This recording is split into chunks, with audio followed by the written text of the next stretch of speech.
Hey YouTube, we are working with this xl-901, I'm so overtired today, but anyways, this 902AM. So apart from the fact that obviously it had ethanol fuel in it, because the fuel line basically is dissolved, but even, it must have had some spit back and go in the carb chamber, because even the boot for the throttle is all mushy methanol. It's kind of nasty actually. But anyways, let's get this carburetor out. That's the first step.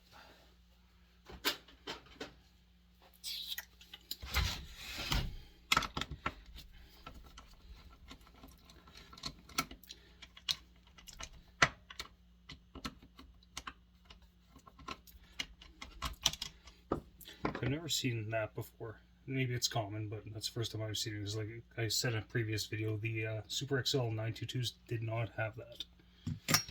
Does that mean much? Not really. Of course I don't have the right size. I'll pause you guys for a second. Okay, I'm back. It's been so long since I've actually taken a homelite apart, because I've been onto the Chinese saws and those Huskies and the Echoes and yada yada yada. I kind of forgot stuff that I need.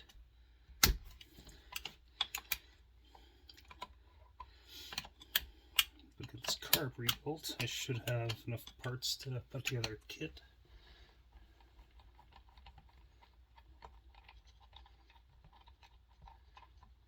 At least it's a Tilton HS, because Tilton HS carbs are, I think, in my opinion, are the easiest carb to rebuild. None of them are that tricky, these ones are just extra easy. The SDCs are too, but SDCs and the HEC, but they got that stupid check valve and stuff that came off easy. Okay. Guess I really didn't plan this out well. Like I said, it's been a long time since I worked on a homelite. I worked on a lot of them, but just tell that from my channel, but oh, come on, you bastard. Stupid cotter pins holding the choke on. But things like this little brass or bronze cotter pin just shows you the quality that they used to put into building shit, right? It wasn't a machine that put that cotter pin in. It was some guy. Okay. Just stay there. That. Okay, and we have in the carburetor for la scie à chaîne. As they say in Mexico, motosierra. Okay, what am I doing here? So, let's see where these jets are. Jets are about exactly where they should have been. Anyways, let's see what's what with this guy. Press down a little more.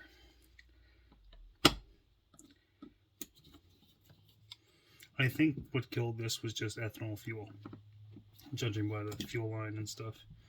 I'm sure the diaphragms are going to be stiff as stiff can be, but the good thing is maybe things are clean in here. I don't have to worry too much.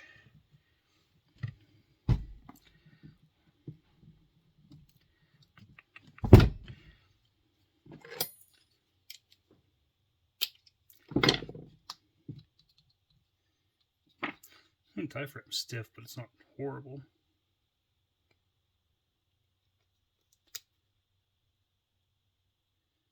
Yeah, it's actually fairly clean in there, which is good. Clean is good. Let's see if I can find my little picky thing. Scratch all. Pop that screen out. Yeah, looks. I'm just gonna have faith that this is gonna work good. Okay, gasket.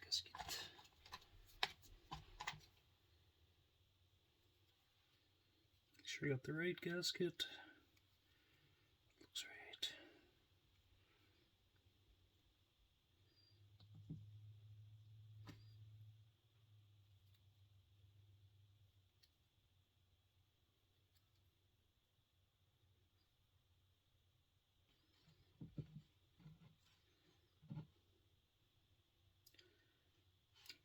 fuel pump diaphragm.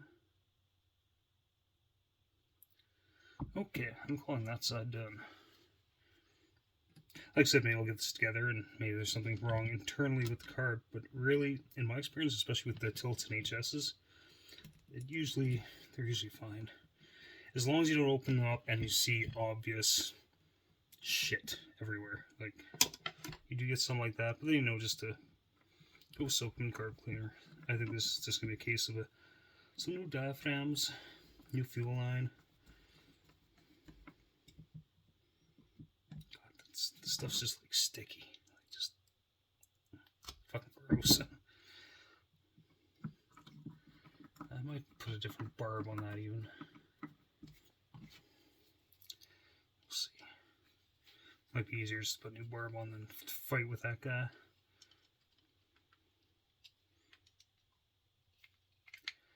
Okay, top side of the carburetor is done. And that screwdriver looks like it's done too.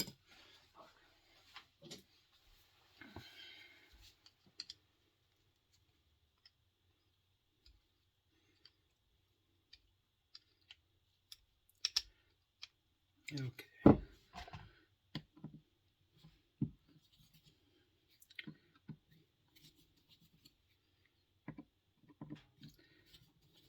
Imagine this diaphragm, the metering diaphragm, is stiff as a board as well.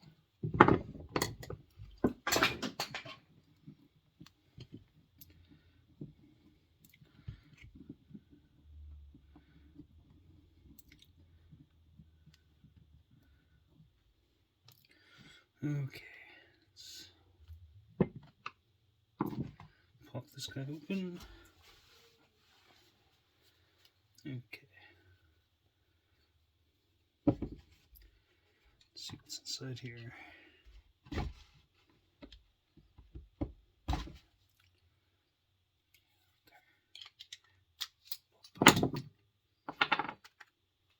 It's actually not horrible. It's not horrible.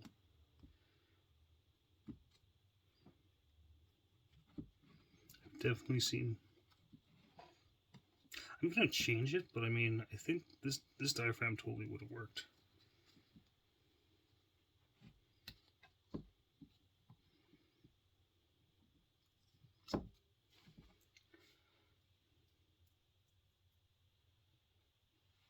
On these, you want that metering level to be flush with the floor, which this one is. So I'm just gonna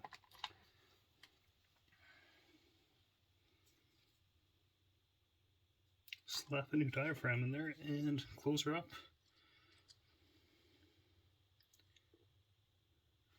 Okay. That's going better than I thought.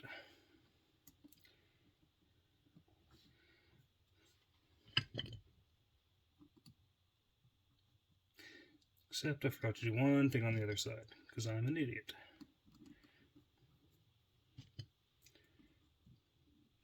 I'll pause you guys for a second. So my bonehead move was I forgot to put a new screen in here. And that's very important, because when crap can't get past the fuel filter if the fuel filter falls off. And then last line of defense is that, otherwise you get stuck in the circuit and you don't want that. Screen right there.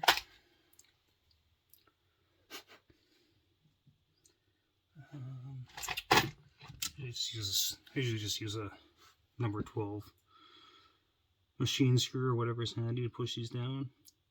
Sometimes they don't cooperate though, but that one cooperated perfectly. It's right down in the hole. Now put this stuff back together.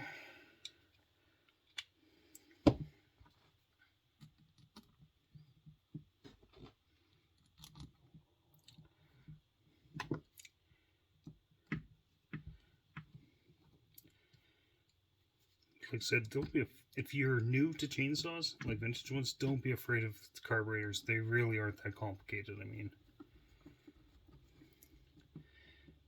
usually the kits come with everything new that you'd replace anyways. The only wild card there is sometimes the little spring for the metering lever, but just try not to lose it.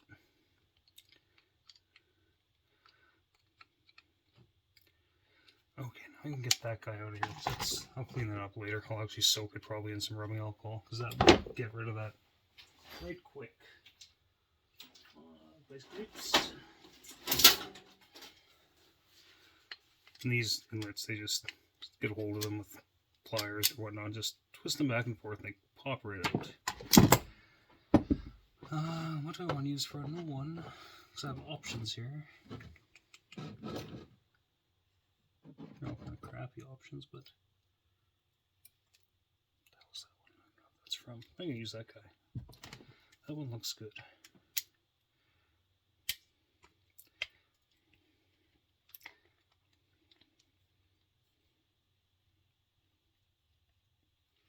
Oh, what the hell? This one does not want to get off.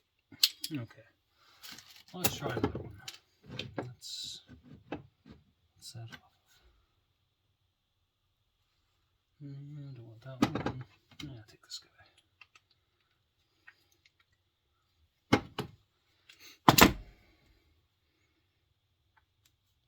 That one goes in too easily. I thought this was going to be a lot easier than it was, but apparently not. Stay right with me.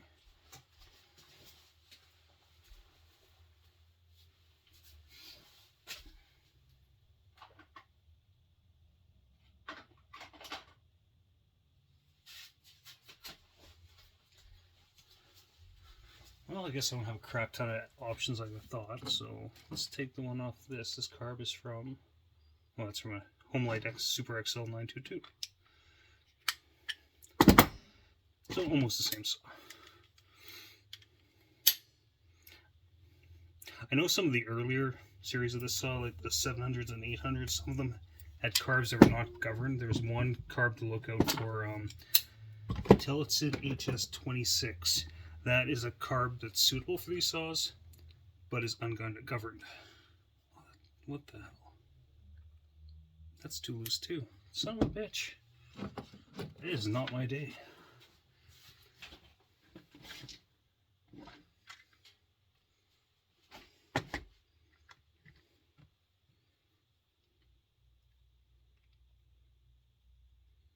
don't like that one. It's another gooey one. Way too small for the fuel line, I think. Not really, actually. I'm gonna use a tiny one. I got some of these just little guys. That's easy to get the fuel line on. Where's my tapper? Where the hell's my hammer? Oh, I'm so unorganized. Fucking summer.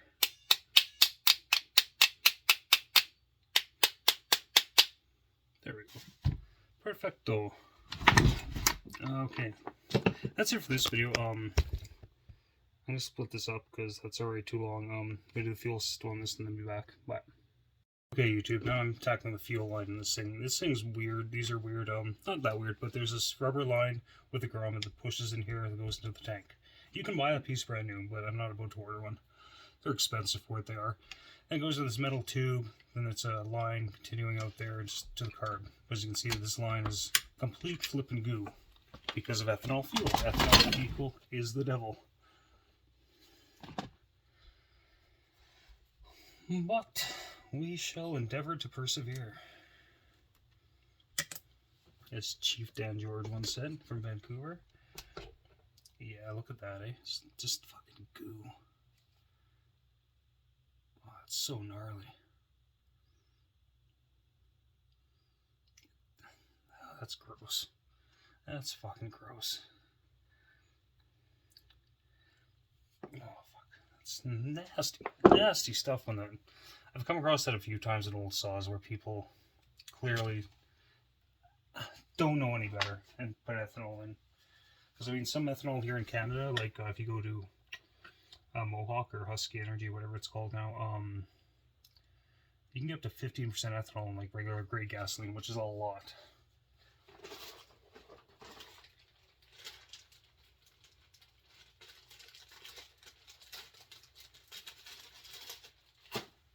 So I was gonna think about, this is a fuel line for one of the Chinese saws. It's also what you'd use in like a Husqvarna, 272, 266, etc.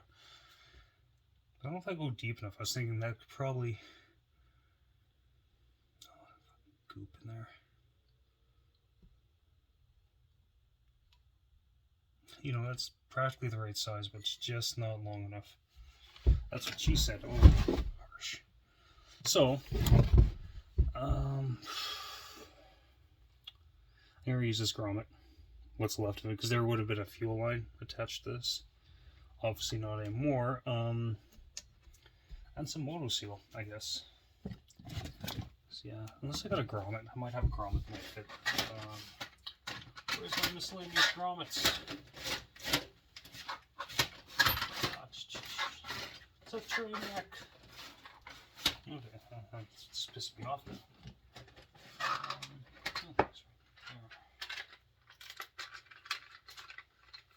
Ooh, that grommet might fit in there. Excuse me. If you work on saws,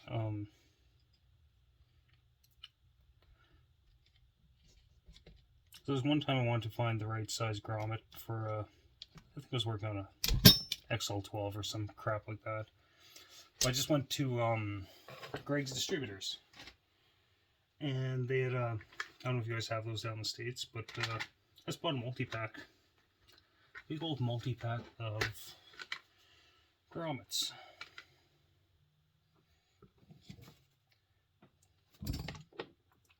Yeah, so I think if I can get this guy in there, that'll, but that's a big if, because this thing doesn't want to fit. Okay, I'm going to fight with this off camera.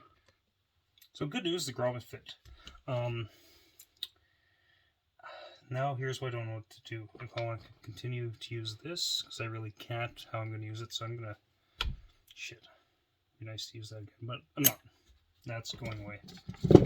Keep the retainer, but, so I'm just going to, if you don't know this trick, I got the tie on, just go like this. Bloop. Give it a little bit of an angle. Spit on it a bit. Spit on it and shove it down that hole. Oh, it's a tight fit. Oh, there we go. Oh, it feels good in there. Okay.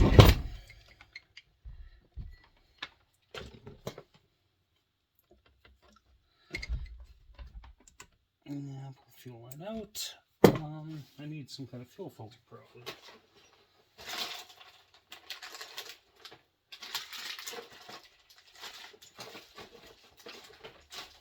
I'll use a big old Husqvarna fuel filter.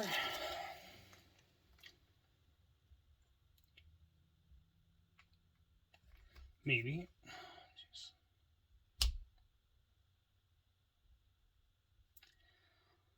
Just like so. It's not weighted that much, but okay.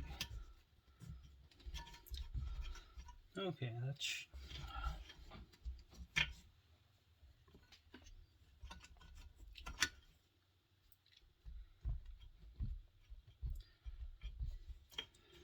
If it stays at the bottom, we'll be laughing. So I'm going to use a little retainer doobie that came with this. I don't know if it'll really do me any good, but it will. Just to kind of keep that from moving.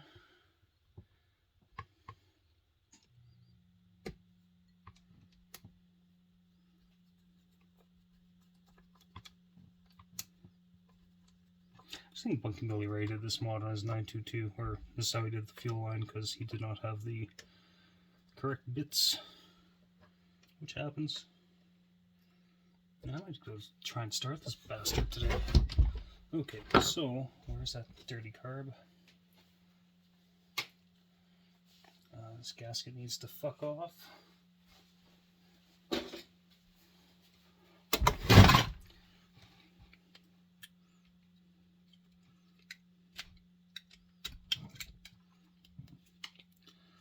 Best thing, just a utility knife.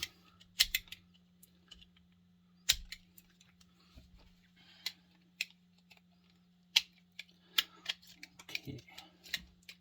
Got good feelings about this. She's gonna run. I can hope it runs.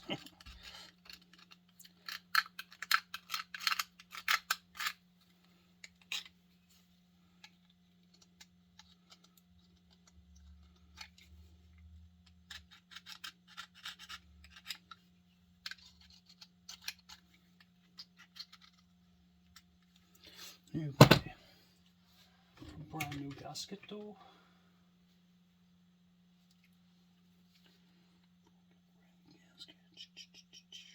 Goes on that side.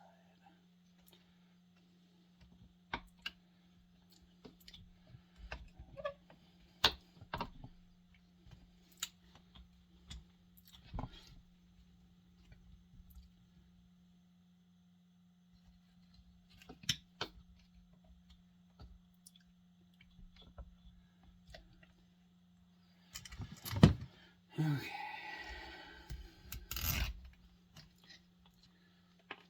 Gasket.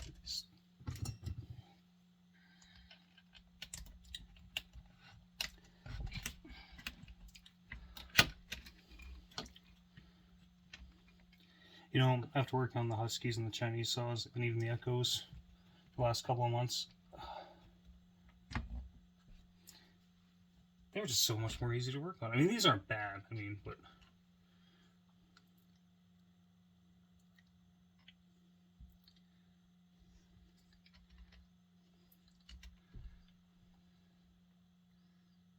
will you take apart a Husky 266? Those things come apart like nothing. Like a mechanic's dream. It's like working on an old small block Chev. Back when there's only like 4 bolts that held on the water pump. Whereas you went to like Fords where there's like a million of them. Nothing wrong with Ford, I actually like Ford, but okay. Before I get too further or any further, let's try and get that fuel line on.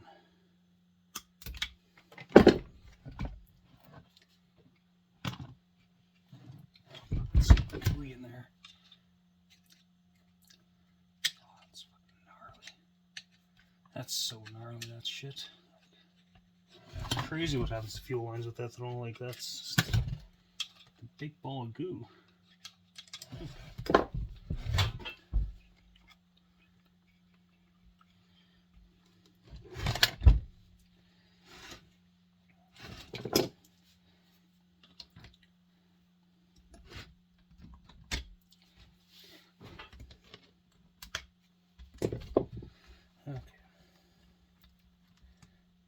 I think I got ahead of myself here because usually I think I put the fuel line on first and then put her into place.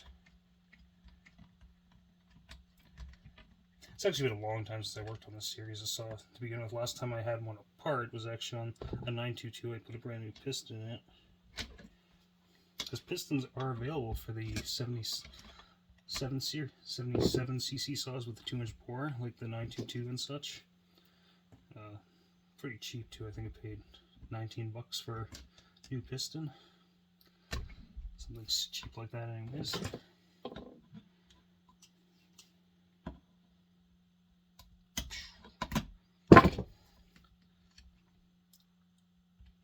Okay.